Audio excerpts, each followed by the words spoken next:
Look at this box. That's a big old box right there. How you guys doing? This is something I've actually had on the wall behind me in my live streams, Mondays, Wednesdays, Fridays, 7 p.m. Eastern, until we decide to end it. And this guy has been up on the wall. You guys have pointed it out a few times. Many of you think you thought you knew what it was, but you was wrong.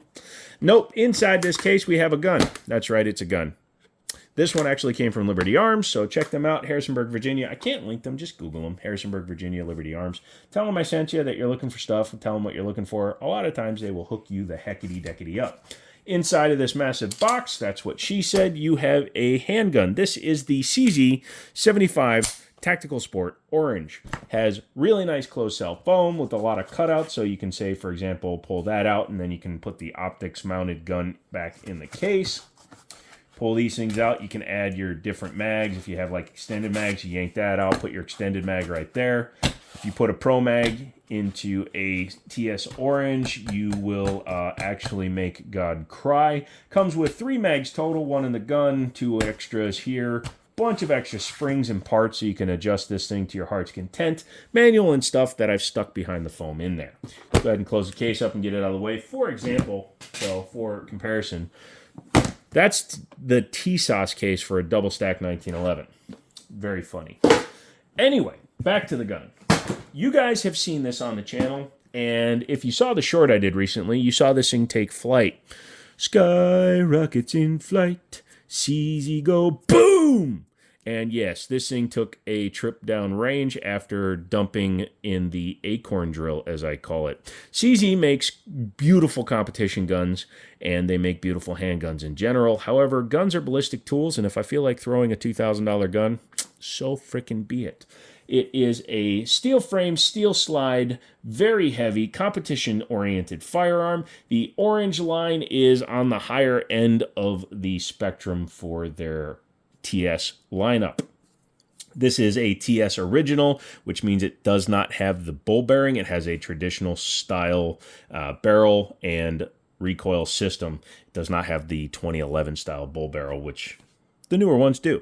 This is a 2020 build, and god dang, it has a lot of rounds through it. You can see the base plates. This is not for me chucking it down the range. This is from the person who previously owned it, using it for its intended purpose, which, thank you, sir. And you also took it off of me when I decided to chuck it. It had a lot of wear on it anyway, so I'm going to wind up getting it refinished at some point.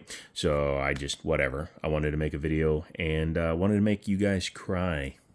Did it work? Leave it down in the comments. Single action only, which means it is cocked and locked. If you want to carry this beast, 5.25 inch barrel, ginormous slide on it. For example, this is my TSOS Night Stalker double stack, and it's government length, full 5-inch barrel. But with the threaded barrel, you can see it's actually 5.5 inches. So yeah, that is a very large handgun. When it's back here at the hammers, you can see how much longer it actually is. So yes, very impressive. We'll be doing a video on that as well. Chambered in 9x19 in this particular example, but it's also available in 40 Smith & Wesson. 40 Smith & Wesson, while not as popular as a commercially available round, for the competition world, allows you to step up in power factor, so a lot of guys will run it. Has very nice sights, fiber optic front. The fiber optic rod is out a little bit because when it took its nosedive, it did push it out. It's my fault, but it actually allows it to pick up some more light, so I'm fine with it. Very nice blacked out rear sight. However, it's only adjustable for elevation. If you want to do windage, you do have to loosen the 2 Allen keys and drift it. However, this gun, even after taking flight, is still zeroed very well. Yeah. Very easy to run safety on the side. No grip safety. It's one of the benefits to the CZ75 design because they kind of copied more of the high power than they did the 1911, even though it kind of has that same familial kind of shape. It is ambidextrous, and this being a 2020 gun, not one of the very first release guns, it has the upgraded style slide safeties, in that it's more pronounced on the strong side for right-handed shooters and much smaller, so that even a lefty can knock it down. It's a little hard for me to do because I have nerve damage. I can't get that to go up really easy, but as long as I can sweep it down easy, that's all that's important. Typically when I'm at the range, if I'm shooting with my left hand, I'll just come over the top and pull up the safety. Because of the age of the gun and the design of the TS Orange, it did not come with a factory optics cut. Even now, I don't think they do. What they did instead was they drilled the side of the frame. They put a gas pedal on it from the factory, or they actually ship it with the gas pedal. The previous owner must have put it on. But this allows you to get a really, really strong thumbs high hold on the firearm. So if you're in competition, you're definitely going to do that, and it allows you to push the gun down. If you're a right-handed shooter and it's this left hand is your support hand, when you shoot, you can sometimes have a tendency to pull the gun this way. And having a gas pedal allows you to put more pressure forward, and that can help mitigate that. Although you have to get used to that. I know a lot of guys that aren't used to gas pedals. I'm one of them, that when I start shooting with it, I'll actually push the gun to the right a little bit, and that's just a failing of the shooter, not the gun itself. It has rear and front slide serrations. They're a little bit farther forward on the newer TS2. On this one, they're still very usable. Sorry, I have bad nerve damage, so it's hard for me to pull slides. And with the CZ 75 design with the inverted rail system, there's not a whole lot of material, but at least I can get in there and run it if I need to. This has a heavier spring in it. The box, it comes with 2 extra different recoil springs. When the safety is on, it completely defeats the trigger, which is good. When it is off, obviously the gun being single action, it is now dead and safe. Has this large mag well on there. If you saw in the video when I was just kind of winging them down range, I was just kind of sending it, grabbing mags off of a thing, and you just saw me just trying to fumble them in there. I'm not really good with this gun yet. It's the first time I shot the damn thing, but the way that a lot of people tell you the easiest way to load them quickly is grab the mag, put your finger at the top of the mag, run it into the mag well like that. Also, even though it's a big mag well, it's got this big ass lip inside from the standard body magwell, and it's a harsh lip, so the mags can actually catch if you don't get them in there perfect. So it's just going to take a lot of practice, and I may go in there with the Dremel and smooth off these sharp edges, because sharp edges are what stop the mag from going in. Mag release is enhanced. As you can see, it's got this big metal addition on top of it, which the competition guns typically have. Makes it easier to hit it. Mags are drop free, very nice. Aluminum panels here. I'm probably taking these off. I might put my DWX grips on it. And yes, I've had the DWX, the Shadow Blue single action only, and all the variants of the SPO1s. Of all of them, this is actually my favorite by far. By far. I even like it more than the DWX, which is hard for me to admit because I'm a 1911 guy. Really feels nice in the hand. It's like 49 ounces dry, which is very heavy, but that's what you want if you want to keep on target while going fast. Has a very nice beaver tail back here.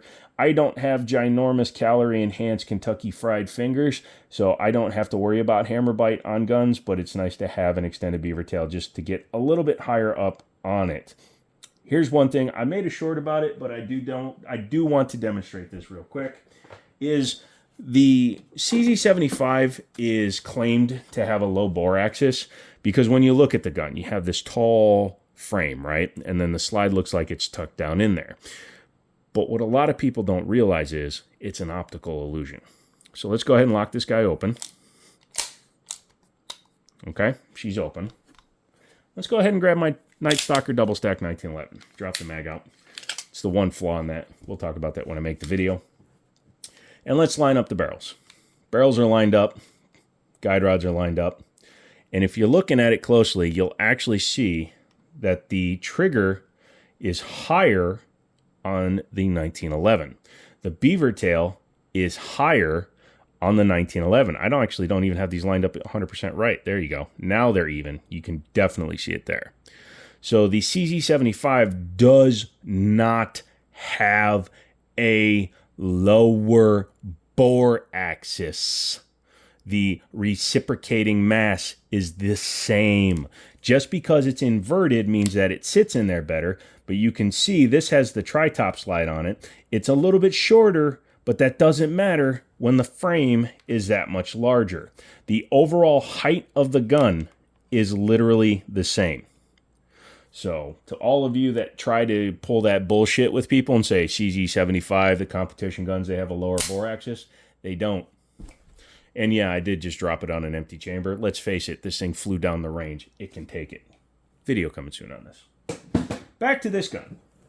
The finish on it has held up well. I'm not sure the round count on it, but based on all the chipping and the base mags, this thing has had a lot of rounds put through it. This damage is for me chucking it down range. Again, I don't care. I'm going to get it refinished at some point. But overall, like, the trigger feels really nice. The internals are still very nice condition. I did clean it after we shot it. I prefer to shoot after or clean after every time I go to the range, and we'll see when we take it apart. The trigger is super smooth on it, super short, super light, less than 2 pounds out of the box. I'd say about a pound, 1.75. I mean, I was gonna say a pound and a half, pound 0.75. Use words, Joe. Thank you. But the pull is really nice. You can see it just goes. Reset is super nice, but very soft on my gun. There's the reset. I can barely hear it. I can't feel it. But then it just goes and breaks again.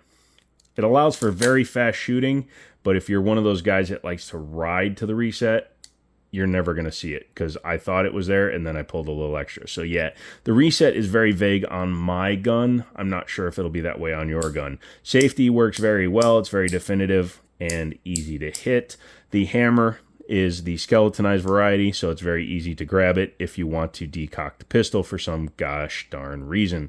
Why you would decock a single action pistol is beyond me. It also has a half cock mode, which I don't really get, again, because that is pretty useless.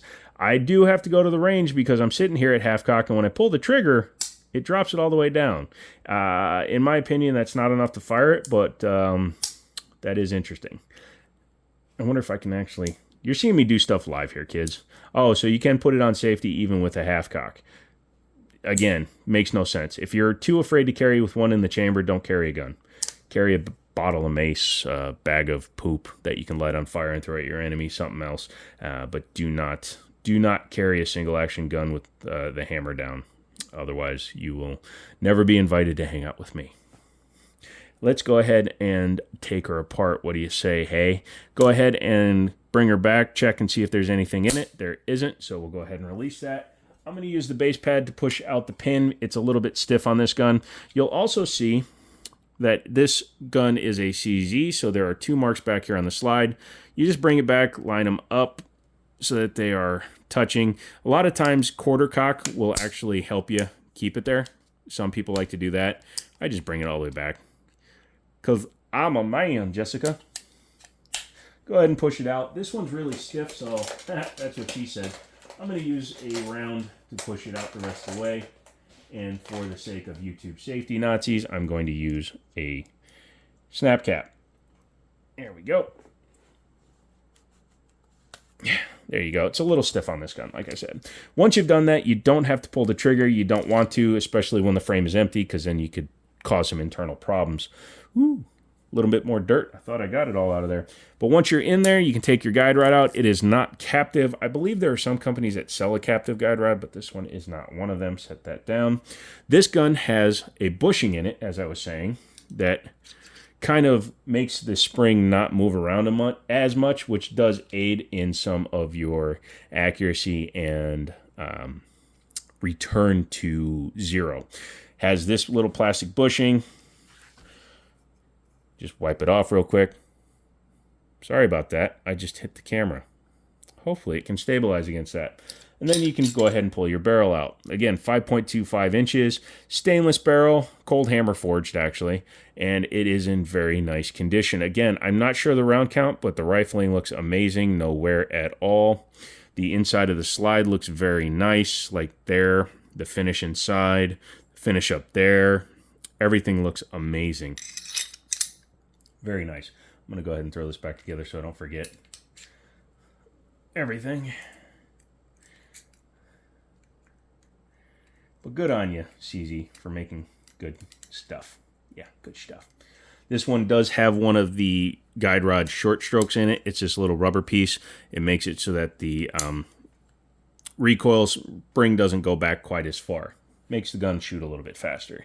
Inside of the frame, you have the inverted rails, again, just from oil and stuff, but still very nice. Natural wear of the finish coming off the internal rails, which I like because it actually makes it smoother. There's all your internals for the fire control part of it, and you can see your trigger bar move there on that side. This does not have anything super fancy in it like a drop safety because, well, it's a competition gun, and it's not designed for that. So if you can't handle that, you shouldn't be doing it. But overall, yeah, very nice. The gun weighs as much, the slide weighs as much as the frame, which is nice. You'll see a lot of polymer frame junk out there where the weights are completely different.